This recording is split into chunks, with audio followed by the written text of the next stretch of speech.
সুবহানাহু ওয়া তাআলা পবিত্র কালামুল্লাহ শরীফের মধ্যে বলেন, আমার সংক্ষিপ্ত বয়ানের মধ্যে আমি কোরআন হাদিস থেকে আপনাদেরকে কিছু বোঝানোর চেষ্টা করব। রব্বুল আলামিন বলে, বান্দারে আমি দুনিয়ার মধ্যে সবথেকে দামি মানুষ হিসাবে তোমাদেরকে পাঠাইলাম। সূরা বনী ইসরাঈলের ৭৪ নম্বর আয়াতের মধ্যে বলেন, ওয়ালাকাদ কাররামনা বানি আদম। সুবহানাল্লাহ বলেন। আল্লাহ সুবহানাহু ওয়া তাআলা ডাক দিয়ে বলে, বান্দা আমি দুনিয়ার মধ্যে সবথেকে দামি মানুষ হিসাবে তোমাদেরকে পাঠাইলাম। শুধু দামি মানুষ হিসাবে পাঠাই নাই, আল্লাহ সুবহানাহু ওয়া তাআলা পবিত্র কালামুল্লাহ শরীফের আরেকটা সূরা, সূরা ইনফিতরের 6 নম্বর আয়াতের মধ্যে বলতেছেন, ইয়া আইয়ুহাল ইনসানু মা গররাকা বিরাব্বিকাল কারীম। আল্লাহ সুবহানাহু ওয়া তাআলা বলতেছেন, বান্দারে দুনিয়ার মধ্যে তোমাকে সব থেকে দামি হিসাবে বানাইলাম। এই বানানোর পরে তোমাকে আমি ছেড়ে দেই নাই, আমি এই দুনিয়ার মধ্যে তোমাকে পাঠাইলাম কোন ভালোবাসায়, কোন মায়ায় তোমাকে আমার কাছ থেকে দূরে নিছে। ঠিক না বেঠিক? ঠিক না বেঠিক বলেন? আল্লাহ তাআলা বলে, বান্দা কোন ভালোবাসায়, কোন মায়ায় পরে তুমি আমাকে ভুলে গেছো, তুমি তোমার রবকে ভুলে গেছো। আল্লাহ রাব্বুল আলামিন বলেন, আল্লাযী খলাকাকা ফাসাওয়াকা ফাআদালাক। ওই বান্দা, তোমার তো দেহের সুন্দর চেহারা ছিল না, তোমার কোনো অস্তিত্ব ছিল না, তোমার কোনো চিহ্ন ছিল না। আমি রব্বুল আলামিন তোমার দেহের মধ্যে অস্তিত্ব দান করলাম, তোমাকে সুন্দর চেহারায় দান করলাম। বান্দা তুমি আমাকে কেমনে ভুলে গেছো? আল্লাহ রব্বুল আলামিন তার পরের আয়াতে বলেন, ফি আইয়ি সূরাতিম মা শাআ রাক্কাবাক। আল্লাহ তাআলা ডাক দিয়ে বলে, রে বান্দা আমি দুনিয়ার মধ্যে তোমাকে পাঠানোর পরে আমার যেমন ইচ্ছা ছিল সেমন ভাবে তোমাকে একটা আকৃতি দান করলাম। এই আকৃতি দেওয়ার পরে তোমাকে আমি ছেড়ে দেই নাই, দুনিয়া নামক এক জগতের মধ্যে পাঠাইছি। এই দুনিয়ার মধ্যে যদি তুমি ভালো আমল করতে পারো, আল্লাযী খলাকাল মাউতা ওয়াল হায়াতা লিয়াবলুয়াকুম আইয়ুকুম আহসানু আমালা। সুবহানাল্লাহ বলেন। আল্লাহ বলে, এই দুনিয়ার মধ্যে তোমাকে আমি পাঠাইলাম, এই দুনিয়ার মধ্যে পাঠানোর একটাই আমার উদ্দেশ্য, যাতে তুমি ভালো আমল করতে পারো, আমার পথে চলতে পারো, আল্লাহর রাজি খুশি হয়ে দুনিয়া থেকে আমল করে জান্নাতে যাইতে পারো। চিৎকার বলে বলেন সুবহানাল্লাহ। আজকে মুসলমান ভাইরে আমার, আজকে আমরা নবীকে ভুলে গেছি, আল্লাহকে ভুলে গেছি। আমার নবী বলতেছেন বুখারী শরীফের বর্ণনায়, পৃথিবীর মানুষরা একটু ভালো করে বোঝার চেষ্টা করবেন, গাইবান্দার মুসলমানরা। আল্লাহ রাব্বুল আলামিন বলেন, নবী আমার কাল কিয়ামতের দিন যখন উম্মতে মুহাম্মাদি গুনাহগার অবস্থায় আল্লাহর সামনে দাঁড়াবেন, আল্লাহ সুবহানাহু ওয়া তাআলা বান্দাদেরকে এক এক করে ডাক দিয়ে বলবেন, বান্দা গুনাহ করছো কেন? এই যে একটা কথা বলবেন, আল্লাহ বান্দা গুনাহ করছো কেন, এই কথাটাও আমার আল্লাহ বলতেছেন, আমি এই বান্দাকে জোরে ডাক দিয়ে বলবো না। দুনিয়ার মধ্যে যখন কোনো গুরুত্বপূর্ণ কথা হয় দেখবো আমরা কানের মধ্যে ফিস ফিস করে বলি। ঠিক না বেঠিক? আল্লাহ বলতেছেন ওই রকম ভাবে আমি ওই বান্দাকে ডাকবো, আর ডাক দিয়ে বলবো, রে বান্দা দুনিয়ার মধ্যে তোমাকে আমি পাঠাইছি ভালো আমল করার জন্য, তুমি গুনাহ করছো কেন? আল্লাহ রাব্বুল আলামিন কানের মধ্যে ফিসফিসায় বলবেন। আমার আল্লাহ সুবহানাহু ওয়া তাআলার কাছে ওই বান্দা যখন বলবে, আল্লাহ মুয়াজ্জিন আযান দিছে আমি শুনি নাই, নামাজের ওয়াক্ত হয়েছে আমি শুনি নাই, রব্বুল আলামিন আমি গুনাহ করে ফেলেছি, রাসূলের আদর্শ কোনোদিন আমি মানি নাই, আল্লাহ তুমি আমাকে মাফ করে দাও, মাফ করে দাও। রব্বুল আলামিন ভাবে বলেন, এইভাবে যদি কোনো বান্দা আমার কাছে মাফ চায়, সাথে সাথে আমি তাকে মাফ করে দেই। বলেন সুবহানাল্লাহ, জোরে বলেন না সুবহানাল্লাহ। এইরকম রোজে হাসরের দিন যখন পৃথিবীর মানুষের কিয়ামতের দিন হয়ে যাবে, সমস্ত মানুষের মাথার মগজগুলা গড়ির মধ্যে ডলডলায়া পড়বে। আমার নবী বলতেছেন, সেই দিন মানুষের পিপাসা এই পরিমাণ লাগবে, পিপাসার তাড়নায় মানুষের জিহ্বাগুলা 4 হাত বেড়ে যাবে। বলেন তো কয় হাত?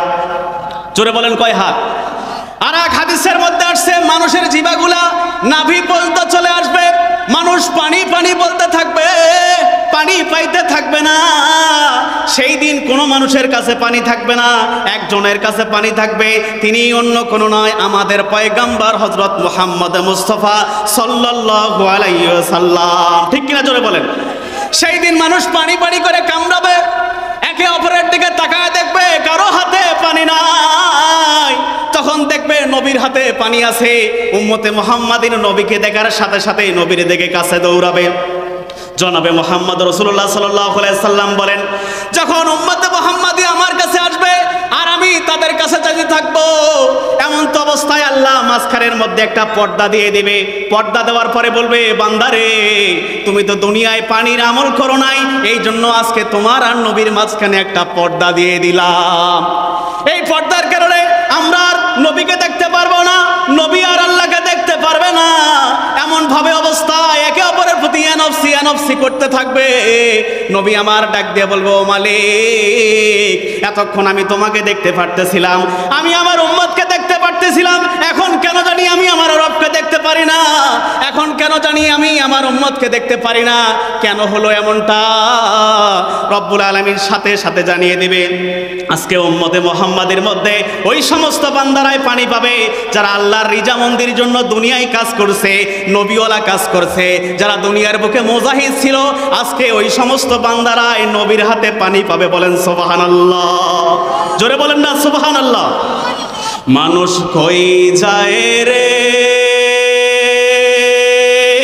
দুনিয়া সারিয়া, মসজিদেরই পালকি আইনা দোলা দেয় সাজায়া তারে জনমের লাগিয়া, মসজিদেরই পালকি আইনা দোলা দেয় সাজায়া তারে জনমের লাগিয়া। জোরে বলেন না ঠিক কিনা? এই বাড়ির জন্য কত করলাম মারামারি, মামলা মোকদ্দমায় কইরা হারাইলার সবে, আজকে তোমায় যেতে হবে, আজকে তোমায় যেতে হবে সব কিছু ফেলিয়া, মুহাম্মাদের নামটি সবাই বলো না উচ্চ কণ্ঠে বলিয়া, মানুষ কই যায় রে। জোরে বলেন না আলহামদুলিল্লাহ।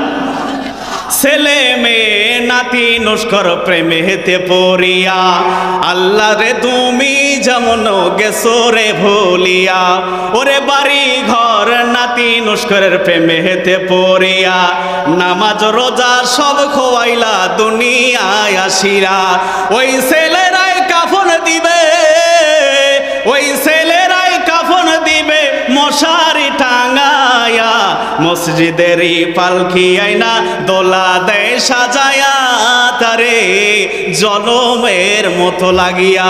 জোরে বলেন না একবার আল্লাহু আকবার, আর একটু জোরে বলেন না আল্লাহু আকবার। আপনাদের কি খারাপ লাগতেছে? জোরে বলেন খারাপ লাগতেছে? এই জন্য মুসলমান বন্ধুরা আমার, নবীরা দোয়া করতেন, সাহাবারা দোয়া করতেন, আল্লাহুম্মা রযুকনি শাহাদাতান ফি সাবিলিক ওয়াজাল মাউতি ফি বালাদি রাসূলিক। ও দয়ার মালিক আল্লাহ, আমাকে শহীদি মৃত্যু দাও, আমাকে জান্নাতি মৃত্যু দাও। আসমানের মালিক আল্লাহ, যেই দিন আমি এই দুনিয়া থেকে চলে যাব সেই দিন যেন পবিত্র অবস্থায় যাইতে পারি, কালেমুল্লাহ জপতে জপতে যাইতে পারি, সেই তৌফিক দান করে দাও। এমন ভাবে যদি কোনো বান্দা আল্লাহর রাস্তায় দোয়া করে, আমার হাবিব বলতেছে ওই বান্দার জন্য আমার আল্লাহ তাআলা শহীদি মর্যাদা তো দান করবে। আমার আল্লাহ তাআলা দুনিয়া আখিরাতের মধ্যে সব থেকে কল্যাণকর জিনিস ওই বান্দার জন্য দিয়ে দিবে। সুবহানাল্লাহ বলেন। এইরকম ভাবে কাল কিয়ামতের দিন দুইজন জাহান্নামী বান্দা আল্লাহর সামনে হাজির হয়ে যাবে। মজার ঘটনাটা একটু শোনেন, বুখারী শরীফের বর্ণনা। দুইজন জাহান্নামী বান্দা আল্লাহর সামনে দাঁড়িয়ে যাবে। আল্লাহ তাআলা প্রথম নাম্বার জাহান্নামী বান্দাকে ডাক দিয়ে বলবে, যাও যাও তুমি জাহান্নামের দিকে চলে যাও, আজকে তোমার থাকার জায়গা না জান্নাতে, তুমি জাহান্নামের দিকে যাও। ওই বান্দাটা জাহান্নামের দিকে যাবে আর আল্লাহর দিকে তাকাবে, জাহান্নামের দিকে যাবে আর আল্লাহর দিকে তাকাবে। আল্লাহ তাআলা বলবে, ফেরেশতারা কারণটা কি? এই বান্দা কেন জাহান্নামের দিকে যায় আর আমার দিকে তাকায়, কারণটা কি? ফেরেশতারা বলবে, আল্লাহ কারণটা আমি জানি না, ওই বান্দাকে ডাক দিলেই বুঝবা কারণটা কি। তখন আল্লাহ বলে, যাও ফেরেশতারা ওই বান্দাকে ধরে নিয়ে আসো, আমি ওই বান্দাকে জিজ্ঞাসা করব কোন কারণে ওই বান্দা জাহান্নামের দিকে যায় আর আমার দিকে তাকায়। বলেন সুবহানাল্লাহ। এমন তো অবস্থা, ওই বান্দাকে যখন ডেকে নিয়ে আসা হয়েছে, ওই বান্দাকে ডাকার পরে বলতেছে, কিরে তুমি কেন জাহান্নামের দিকে যাও আর আমার দিকে তাকাও? এই কথা ওই বান্দা, জাহান্নামী বান্দা বলতেছে, আল্লাহ দুনিয়ার মধ্যে যখন শুনলাম তখন ওলামা একরামরা বলছে, বড় বড় আলেমরা বলছে তোমার রহমত নাকি অনেক বেশি। আলহামদুলিল্লাহ বলেন না, আল্লাহর রহমত কম না বেশি? জোরে বলেন কম না বেশি? আল্লাহ তাআলার কাছে বলতেছে, আল্লাহ দুনিয়ার মধ্যে ওলামায়ে কেরামদের মুখে শুনছি তোমার রহমত অনেক বেশি আল্লাহ, তুমি যদি দয়া করে রহমতের ভান্ডার থেকে একটু কিছু রহমত দিয়ে আমার জীবনের গুনাহগুলাকে মাফ করে জান্নাতে দিতা তাহলে আমি অনেক খুশি হইতাম। বলেন সুবহানাল্লাহ। আল্লাহ তাআলা ডাক দিয়ে বলে, বান্দা তুমি আমার রহমের প্রতি এত নির্ভরশীল, এত আমার রহমত চাও, যাও আমি আল্লাহ তাআলা রহমত করে তোমার জিন্দেগীর গুনাহগুলাকে মাফ করে তোমাকে জান্নাতে পাঠায়া দিলাম। সুবহানাল্লাহ বলেন, জোরে বলেন না সুবহানাল্লাহ। আল্লাহু আল্লাহু তুমি জাল্লে জালালু, শেষ করা তো যায় না গে তোমার গুণগান। আল্লাহু আল্লাহু তুমি জাল্লে জালালু, শেষ করা তো যায় না গে তোমার গুণগান। ঠিক কিনা বলেন? তুমি মাটির আদমকে প্রথম সৃষ্টি করিয়া ঘোষণা করিয়া দিলা শ্রেষ্ঠ বলিয়া, তাই নূরের ফেরেশতা করে আদমকে সেজদা, তাই নূরের ফেরেশতা করে আদমকে সেজদা। সবার থেকে দিলে তুমি মানুষকে সম্মান। আল্লাহু আল্লাহু তুমি জাল্লে জালালু, শেষ করা তো যায় না গে তোমার গুণগান। বলেন না মারহাবা। আর একটু জোরে বলেন না মারহাবা। এমন তো অবস্থায় আর একজন বান্দা আসছে, আসার পরে বলতেছে, আল্লাহ আমি তো জাহান্নামে হয়ে যাব। আল্লাহ তাআলা সঙ্গে সঙ্গে আর একজন বান্দাকে বলতেছে, এই বান্দাকেও জাহান্নামের দিকে পাঠাও। যখন ওই বান্দাকে জাহান্নামের দিকে পাঠানো হচ্ছে, এমন তো অবস্থা ওই বান্দার আল্লাহর দিকে তাকায় না, সোজা জাহান্নামের দিকে যায়। তখন রব্বুল আলামিন বলে, কিরে বান্দা তুমি কেন জানি আমার দিকে তাকাও না? এক বান্দা তো আমার দিকে তাকাইলো আর আমার কাছে রহমত চাইলো, আমি আল্লাহ তাআলা তার তাকানোর সাথে রহমত করে তার জিন্দেগীর গুনাহগুলোকে মাফ করে দিলাম, তুমি কেন জানি আমার দিকে তাকাও না? সাথে সাথে রব্বুল আলামিন বলতেছে, বান্দাকে ধরে নিয়ে আসো আমার কাছে। যখন বান্দাকে ধরে নিয়ে আসছে, সাথে সাথে ওই বান্দাকে ডাক দিল, আল্লাহর সামনে দাঁড়াইছে। আল্লাহ সাথে সাথে ডাক দিয়ে বলে, বান্দারে জাহান্নামের দিকে যাও। ওই বান্দাও তখন জাহান্নামের দিকে সামনের দিকে থেকে রওনা হয়ে গেল। কিন্তু এই বান্দার আল্লাহর দিকে তাকায় না, ওই বান্দা সোজাসুজি জাহান্নামের দিকে চলে যাচ্ছে। রব্বুল আলামিন তখন ফেরেশতাদেরকে ডাক দিয়ে বলল, ফেরেশতা কি খবর? এতক্ষণ এক বান্দা জাহান্নামের দিকে যায় আর আমার দিকে তাকায়, এই জন্য আমি তাকে দয়া করে মাফ করে দিলাম। আর এই বান্দা কেন জানি আমার দিকে তাকায় না, কারণটা কি? তখন ফেরেশতারা ওই বান্দাকে ধরে নিয়ে আসছে। আসার পরে ডাক দিয়ে বলে, রে বান্দা তুমি কেন জানি আল্লাহর দিকে তাকাও না, কারণটা কি? তখন ওই বান্দা বলতেছে, আজকে আমাকে আল্লাহ তাআলা এমন একটা আদেশ করছে, আজকেও যদি আমি আল্লাহর আদেশ না শুনি তাহলে কোন দিন শুনবো? কারণ দুনিয়াতে আল্লাহ তাআলা অনেক আদেশ করছে, আমি মানি নাই। ঠিক কিনা জোরে বলেন। ওই বান্দা তখন ডাক দিয়ে বলে, ফেরেশতারে ভাই, দুনিয়াতে আল্লাহ তাআলা আদেশ করছে বান্দা নামাজে দাঁড়াও, কিন্তু আমি নামাজে দাঁড়াই নাই। দুনিয়াতে আল্লাহ আদেশ করছে বান্দা নামাজ পড়ো, কিন্তু আমি পড়ি নাই। দুনিয়াতে আল্লাহ তাআলা আদেশ করছে সম্পদ থাকলে যাকাত দাও, কিন্তু আমি দেই নাই। দুনিয়াতে বলছে টাকা থাকলে বাইতুল্লাহ হজ করতে যাও, কিন্তু আমি করি নাই। ঠিক কিনা বলেন। আজকে রোজা হাসরের দিন ময়দানের সময় আল্লাহ সুবহানাহু ওয়া তাআলা আমাকে একটা আদেশ করেছে, এই আদেশটাও যদি আমি না শুনি তাহলে তো আমি বেঈমানদের খাতায় পড়ে যাব, যারা আল্লাহ তাআলার অবাধ্য এমন বান্দাদের খাতা আমি পড়ে যাব। সুতরাং আমি আল্লাহর অবাধ্য বান্দাদের মধ্যে হইতে চাই না, আমি আল্লাহ বাধ্যগত বান্দাদের মধ্যে থেকে হইতে চাই। এই জন্য আল্লাহ আজকে অর্ডার সাথে সাথে আমি জাহান্নামের দিকে চলে যাচ্ছি। বলেন সুবহানাল্লাহ। ফেরেশতার সাথে যখন এই বান্দার ওই কথোপকথন হয়ে গেল, আল্লাহ তাআলা পাশ থেকে ডাক দিয়ে বলে, বান্দারে তুমি আমার এত বড় বাধ্যগত বান্দা হওয়ার জন্য চেষ্টা করতেছো, যাও দুনিয়াতে মানো নাই কিন্তু আখিরাতে মানছো। আমি আল্লাহ তাআলা তোমার এই আখিরাতে সামান্য একটু চেষ্টা করার মাধ্যমে দুনিয়ার সমস্ত গুনাহ মাফ করে দিয়ে তোমাকেও জান্নাতের মধ্যে দাখিল করালাম। বলেন সুবহানাল্লাহ। জোরে বলেন না সুবহানাল্লাহ। এই জন্য নবী আরবি বলে, যখন কোনো বান্দা গুনাহ করে, গুনাহ করার পাশে খাস দিলে তওবা করে, রব্বুল আলামিন আমার জীবনের গুনাহগুলোকে মাফ করে দাও, আমার জীবনের গুনাহগুলোকে মাফ করে দাও, আমার আল্লাহ তাআলা তাকে তো মাফ করে দেয়।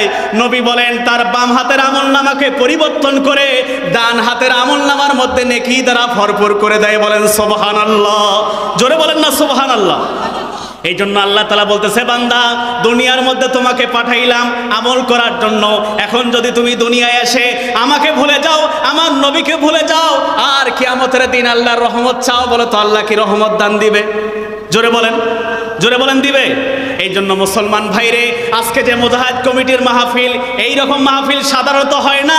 কারণটা কি, এই মাহফিলগুলো কেন হয়?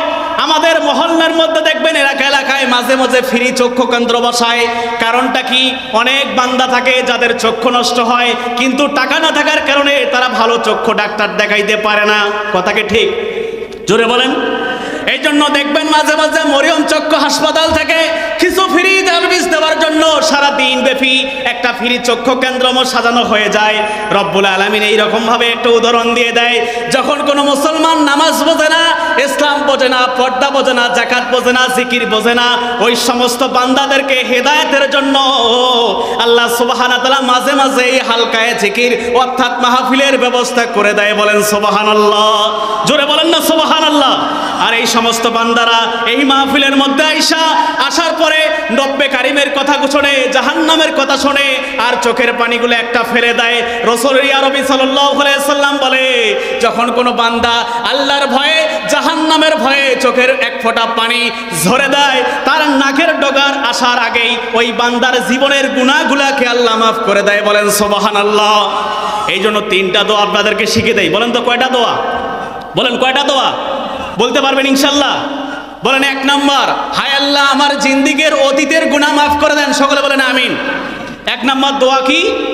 হায় আল্লাহ আমার জিন্দিগির অতীতের গুনাহ মাফ করে দেন।